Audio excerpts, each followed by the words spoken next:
নমস্কার বন্ধুরা, রন্ধনে বন্ধনে আপনাদের অনেক অনেক স্বাগত।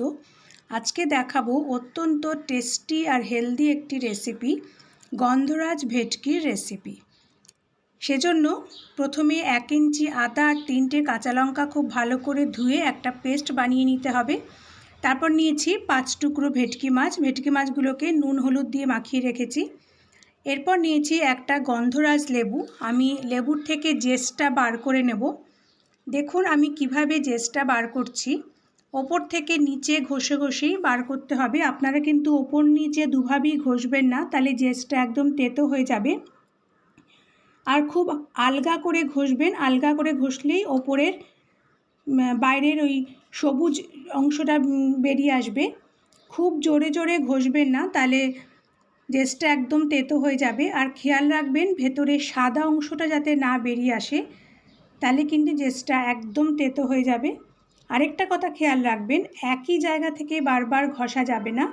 লেবুটাকে ঘুরিয়ে ঘুরিয়ে যে জায়গাগুলো ঘষা হয়নি সেখান থেকে ঘুরিয়ে ঘুরিয়ে জেসটাকে বার করে নিতে হবে। আশা করি আপনারা দেখে বুঝতে পারছেন আমি কিভাবে জেসটা বার করে নিচ্ছি। আমার সমস্ত জেস বার করা হয়ে গেছে। এরপরে গন্ধরাজ লেবু থেকেই 5টা স্লাইস গোল গোল করে চাকা চাকা করে কেটে রেখেছি। এরপর মাছগুলোকে ম্যারিনেট করে নিতে হবে। তাই প্রথমেই আদা এবং কাঁচা লঙ্কার যে পেস্টটা বানিয়েছিলাম সেটা মাছগুলোর ওপরে দিয়ে দিলাম, সমস্ত মাছের ওপরে দিয়ে দিলাম। এরপর দেব যে জেসটা বানিয়ে রেখেছিলাম সেখান থেকেই কিছুটা নিয়ে মাছগুলোর ওপরে দিয়ে দেব।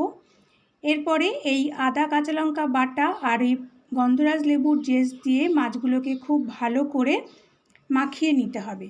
আমি বাজার থেকে মাছ এনেই ধুয়ে নুন হলুদ মাখিয়ে ডিপ ফ্রিজে রেখে দিই, তাই মাছগুলোতে আগে থেকেই নুন হলুদ মাখানো ছিল। আপনারা ইচ্ছে করলে হলুদটা নাও দিতে পারেন। খুব ভালো করে মাছগুলোর গায়ে সব কিছু দেখুন মাখানো হয়ে গেছে। আমার রেসিপিগুলো আপনাদের ভালো লাগলে চ্যানেলটাকে প্লিজ সাবস্ক্রাইব করে দেবেন আর পাশে থাকা বেল আইকনটা প্লিজ প্রেস করে দেবেন, যাতে পরবর্তী ভিডিওগুলো আপলোড করলে তার নোটিফিকেশান আপনারা সঙ্গে সঙ্গেই পেয়ে যান।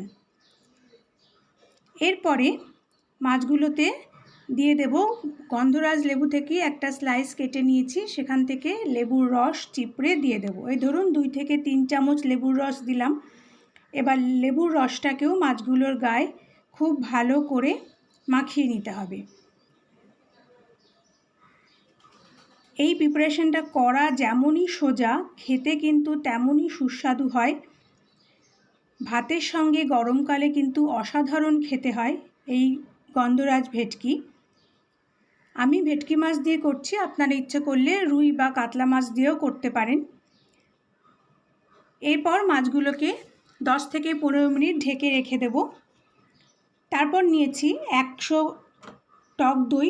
টক দইটাকে খুব ভালো করে ফেটিয়ে নিয়েছি। এরপরে একটা বড় বাটির মধ্যে ফেটিয়ে রাখা টক দইটা নিয়ে নেব। এই বাটির মধ্যেই আমি রান্নাটা বসাবো। সমস্ত টক দই নেওয়া হয়ে গেলে আদা আর কাঁচা লঙ্কা যেটুকু বাকি ছিল পেস্টটা সেটা দিয়ে দিলাম, আর যেটুকু জেস্ট বাকি ছিল সেটাও দিয়ে দিলাম। এরপর গন্ধলেবুর একটা স্লাইস নিয়ে কিছুটা লেবুর রস দিয়ে দিলাম। এই ধরুন 2 চামচ মতন লেবুর রস দিলাম। এরপর দেব পরিমাণ মতো নুন। মাছগুলোতে আগে থেকেই নুন মাখানো ছিল, তাই নুনটা একটু বুঝে দিতে হবে। আর দেব অল্প একটু চিনি, যেহেতু টক দই দিয়েছি তাই স্বাদটাকে ব্যালেন্স করার জন্য একটু চিনি দিলাম। এরপরে সমস্ত উপকরণ খুব ভালো করে একটা চামচের সাহায্যে খুব ভালো করে মিশিয়ে নিতে হবে। দেখুন আমাদের সমস্ত উপকরণ খুব ভালো করে মেশানো হয়ে গেছে। এরপরে যে ম্যারিনেট করে মাছগুলো রেখে দিয়েছিলাম সেই মাছগুলো এবার দইয়ের মিশ্রণের মধ্যে দিয়ে দেব। মাছগুলোর গায়ে দইয়ের মিশ্রণটা খুব ভালো করে মাখিয়ে নেব। ভেটকি মাছ এতটাই নরম মাছ যে এই প্রিপারেশনটা করার জন্য আলাদা করে আর ভাজার দরকার নেই। ভাপে রান্না করলেই কিন্তু মাছগুলো খুব ভালো সেদ্ধ হয়ে যাবে, আর একেবারেই কিন্তু মাছের মধ্যে একটা আষ্টে গন্ধ করবে না। প্লেটের মধ্যে যে মশলাটা ছিল সেটাও দিয়ে দিলাম।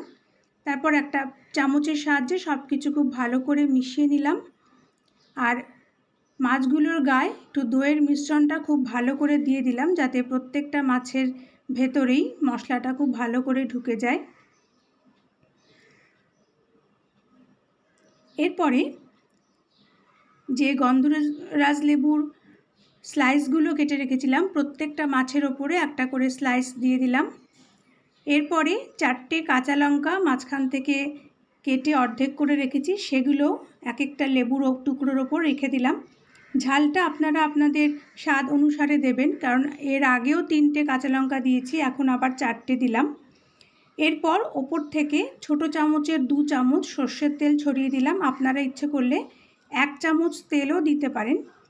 যে চামচটা দেখতে পাচ্ছেন স্টিলের, এই ছোট চামচেরই 2 চামচ সর্ষের তেল দিয়েছি। এরপর রান্নাটা বসাবো। কড়াইতে কিছুটা জল দিয়ে, জলটা যখন হালকা গরম হবে তখন একটা স্ট্যান্ড উল্টো করে জলের মধ্যে বসিয়ে দেব। এরপর মাছের বাটিটা স্ট্যান্ডের ওপরে সাবধানে বসাতে হবে। বসিয়ে একটা ঢাকা দিয়ে দেব। তারপর কড়াইটাকেও একটা বড় ঢাকা দিয়ে ঢাকা দেব। গ্যাসটাকে মিডিয়ামে রেখে 10 থেকে 15 মিনিট রেখে দেব। 15 মিনিটের মধ্যেই কিন্তু মাছ সব সেদ্ধ হয়ে যাবে। তারপর গ্যাসটা অফ করে ঠান্ডা হলে বাটিটা নামিয়ে নেব। তৈরি হয়ে গেল আমাদের গন্ধরাজ ভেটকি। একটা চামচের সাহায্যে সব কিছু খুব একটু ভালো করে মিশিয়ে নিলাম। মাছগুলো কিন্তু খুব ভালো সেদ্ধ হয়ে গেছে। এবার মাছগুলোকে আমি প্লেটে সার্ভ করে নিচ্ছি। এই গন্ধরাজ ভেটকি খেতে যেমনই সুস্বাদু তেমনই কিন্তু খুবই হেলদি। রান্না করতে খুব একটা মশলার দরকার হয় না, আর খুব সামান্য তেলেই রান্নাটা হয়ে যায়। ভাতের সঙ্গে খেতে কিন্তু অসাধারণ লাগে। আপনারা প্লিজ বাড়িতে একবার এভাবে বানাবেন। আশা করি আমার আজকের রেসিপিটি আপনাদের ভালো লেগেছে। পরের দিন আবার একটা নতুন রেসিপি নিয়ে চলে আসব। ততক্ষণ আপনারা ভালো থাকবেন, সুস্থ থাকবেন। নমস্কার।